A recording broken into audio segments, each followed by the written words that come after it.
بسم اللہ الرحمن الرحیم۔ سانپ اور مور کو جنت سے کیوں نکالا، وہ جس کا جاننا ہر مسلمان کے لیے ضروری ہے کہ آخر ایسا کیا ہوا کہ ان کو سزا دی گئی۔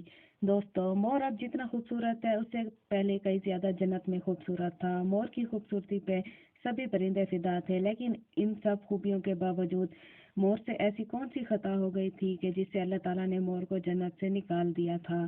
اللہ تعالیٰ نے جب حضرت آدم علیہ السلام اور اماں حوا کو پیدا فرمایا، اس کے بعد ان دونوں کو جنت میں بھیج دیا۔ وہ دونوں جنت میں بہت ہی پرسکون رہتے تھے، بہت ہی لذیذ پھل میوے کھایا کرتے تھے، لیکن ایک اناج جس کو کھانے سے اللہ پاک نے انہیں منع فرمایا، وہ اناج گندم تھا، کیونکہ شیطان حضرت آدم علیہ السلام کی وجہ سے ہی جنت سے نکالا جا چکا تھا۔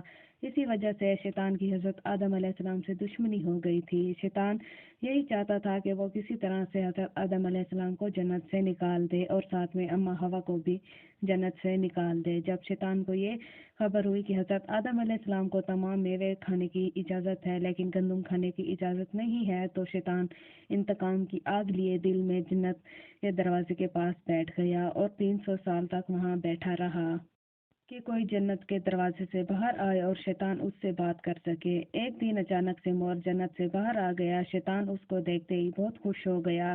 شیطان نے پوچھا، اے خوبصورت پرندے، تم کون ہو؟ مور بولا، میں مور ہوں، اب تم اپنا تعارف کرواؤ۔ شیطان نے جواب دیا کہ میں عالم کروبیہ کا ایک فرشتہ ہوں اور میں اللہ تعالیٰ کی عبادت سے ایک پل بھی غافل نہیں ہوں۔ میں چاہتا ہوں کہ میں جنت میں جاؤں، وہاں کی نعمتوں کا اپنی آنکھوں سے مشاہدہ کروں۔ شیطان مور سے کہنے لگا، تم مجھے جنت کے اندر لے جاؤ، میں تمہیں 3 ایسی باتیں بتاؤں گا جس سے تمہیں ابدی زندگی حاصل ہوگی، تمہیں بڑھاپا اور بیماری نہیں آئے گی، تم ہمیشہ جنت میں ہی رہو گے۔ شیطان کی یہ باتیں سن کر لالچ میں آ کر مور نے کہا کہ مجھ میں تو اتنی طاقت نہیں ہے کہ میں تمہیں جنت کے اندر لے جاؤں، لیکن ایک سانپ میرا دوست ہے، وہ شاید تمہاری مدد کر سکے۔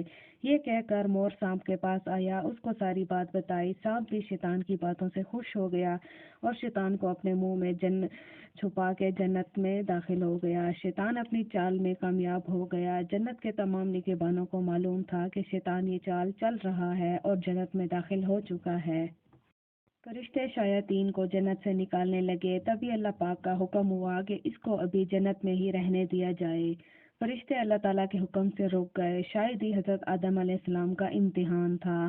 شیطان حضرت آدم علیہ السلام اور اماں حوا کے پاس اپنی محبت کا اظہار کرنے لگا۔ وہ دونوں بھی شیطان کو پہچان نہ سکے، کیونکہ ماضی کے مقابلے میں شیطان کی شکل تبدیل ہو چکی تھی۔ شیطان کہنے لگا کہ میں چاہتا ہوں آپ دونوں جنت میں اسی طرح زندگی گزاریں، ہمیشہ خوش رہیں۔ حضرت آدم علیہ السلام اس کی بات غور سے سننے لگے۔ شیطان نے کہا، اگر آپ میری بات مان جائیں تو آپ کو جنت کی اور بھی سہولتیں ملیں گی۔ حضرت آدم علیہ السلام شیطان کے بہکاوے میں آ کر کہنے لگے کہ یہ کس طرح ممکن ہے۔ شیطان کہنے لگا، ایک گندم کا دانہ اگر آپ دونوں چکھ لیں تو آپ کو آب حیات حاصل ہو جائے گی اور آپ جنت میں ہی رہیں گے۔ یہ بات سن کر حضرت آدم علیہ السلام کے دل میں رجحان پیدا ہوا، لیکن ان کے دل میں اللہ تعالیٰ کی نافرمانی کا خوف غالب آ گیا۔ جبکہ اماں حوا شیطان کی باتوں میں آ گئیں، اس پر اماں حوا نے حضرت آدم علیہ السلام کو راضی کر لیا۔